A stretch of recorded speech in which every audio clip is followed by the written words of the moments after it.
Hello everyone, सर्वांना माझा नमस्कार.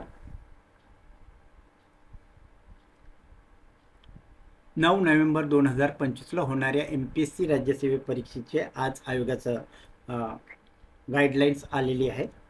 ते आपण बघणार आहोत. या पेपरला जात असताना काय आवश्यक आहे आणि त्याचप्रमाणे दुसरा की पेपरचे एन्सर शीट लिहित असताना त्यामध्ये काय काय लिहावं लागतो याबाबत आपण थोडक्यात समजून घेऊया. तर बघा, 9 नोव्हेंबर 2025ला होणाऱ्या MPSC पूर्व परीक्षेकरिता आपल्याला प्रवेश प्रमाणपत्र ऑनलाईन आलेलं आहे. ते खालील लिंकवरून डाउनलोड करून घेणे. दुसरा की परीक्षेच्या दिवशी किमान 1.5 तास अगोदर परीक्षा उपकेंद्रावरती उपस्थित राहणे आवश्यक आहे. जसं की 10 वाजता पेपर असेल तर आपल्याला जवळजवळ 8:30 वाजता परीक्षा उपकेंद्रावरती म्हणजे हजर राहणे अगत्याचे आहे.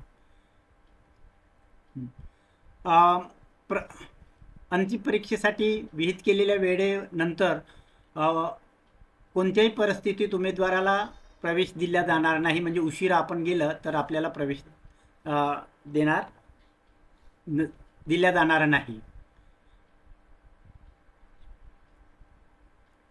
आयोगाच्या संकेतस्थळावरील प्रवेश प्रमाणपत्रावरील सूचना म्हणजे गाईडलाईन्स आपल्याला योग्य प्रकारे वाचन करणे म्हणजे समजून घेणे आवश्यक आहे.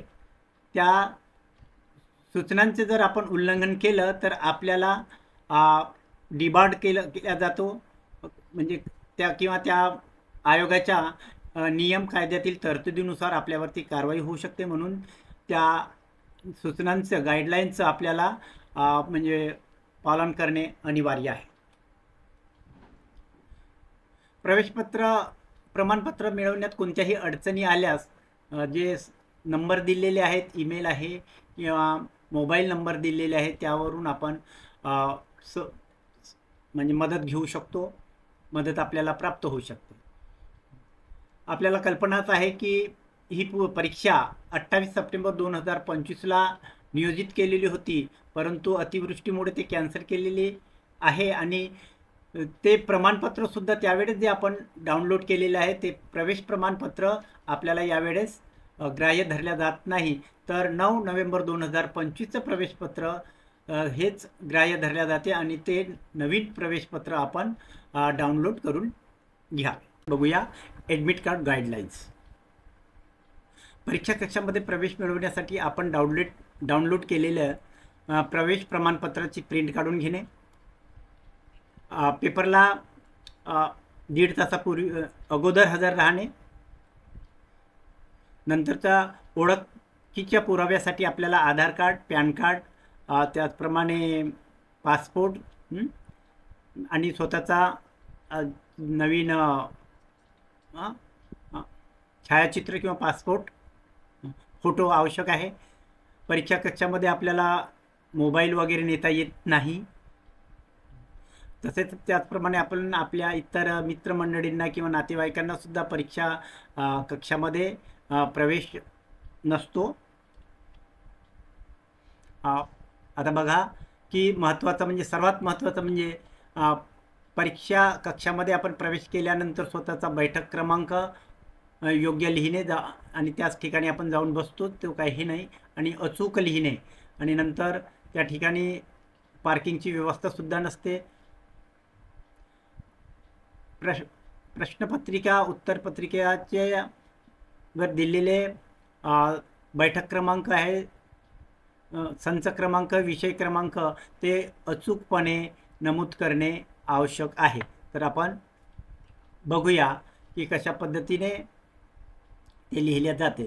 सर्वात प्रथम नेम ऑफ द एक्झामिनेशन या ठिकाणी आपल्याला MPSC राज्यसेवा 2025 हे लिहायचं आहे या ठिकाणी. नंतर आपला जे रोल नंबर, जसं की जे असेल रोल नंबर 1 2 3, तर या ठिकाणी आपल्याला 1 वरती ते सर्कल करायचं आहे. इथे 4 असेल तर 4 वरती, किंवा 5 असेल तर इथे 5 वरती या पद्धतीने आपल्याला सर्कल करायचं आहे. त्याचप्रमाणे क्वेश्चन बुकलेट नंबर, आता तुमचा जो क्वेश्चन बुकलेट नंबर असेल तो बुकलेट नंबर या ठिकाणी लिहायचा आहे. 1 1 असेल तर 1 1, आणि जे काही असेल ते त्या ठिकाणी नमूद करायचं आहे. नंतर क्वेश्चन बुकलेट संच, मग तुमचा ए असेल तर एला इथे म्हणजे सर्कल करायचा आहे, किंवा बी लिहायचा आहे आणि तिकडे सर्कल करायचा आहे. बी असेल तर बी, किंवा डी असेल डी, ते जो असेल तो. नंतर सब्जेक्ट कोड सुद्धा या ठिकाणी नमूद करायचा आहे. जो सब्जेक्ट कोड असेल, जसं की या ठिकाणी 5 ते 14 सब्जेक्ट कोड आहे, तर 5 ते 14 या ठिकाणी सब्जेक्ट कोड आपण लिहायचं आहे. आणि त्या ठिकाणी सर्वात महत्त्वाचं इकडचं म्हणजे की त्या कॅन्डिडेटचे स्वाक्षरी म्हणजे सही करायची आहे. All the best.